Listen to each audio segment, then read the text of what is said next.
Eli wasn't a mountain climber. He was just an ordinary guy, working long hours, stuck in traffic every morning, scrolling through his phone every night wondering if this was really all life had to offer. He had dreams once, big ones, but somewhere along the way, between bills, deadlines, and people telling him to be realistic, he stopped believing he could do something great. Until one day, something small changed everything. He was cleaning out his old room when he found a photo of himself as a kid, standing in front of a huge mountain during a family trip.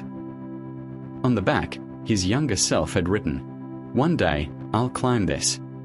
He stared at it for a long time. Then he whispered, almost to himself, "Maybe it's time I try."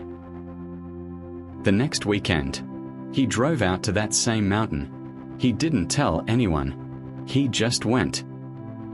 At first, it felt exciting, the fresh air, the quiet, the sense of freedom he hadn't felt in years.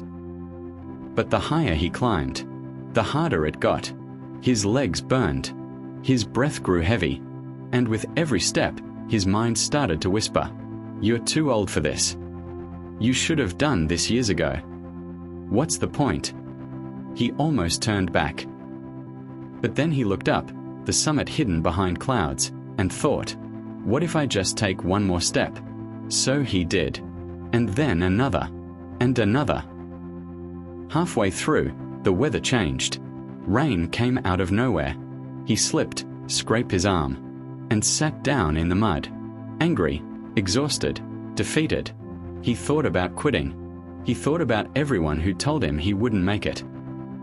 And for a moment, he believed them. But then, as he sat there in the rain, he realized something simple yet powerful. I'm not fighting the mountain. I'm fighting myself. So he stood up. He kept walking, step after step, slow, unsteady, but determined. Hours later, the clouds began to break. He reached the top just as the sun started to rise. He stood there, breathing hard, looking at the world below, small towns, winding roads, endless sky.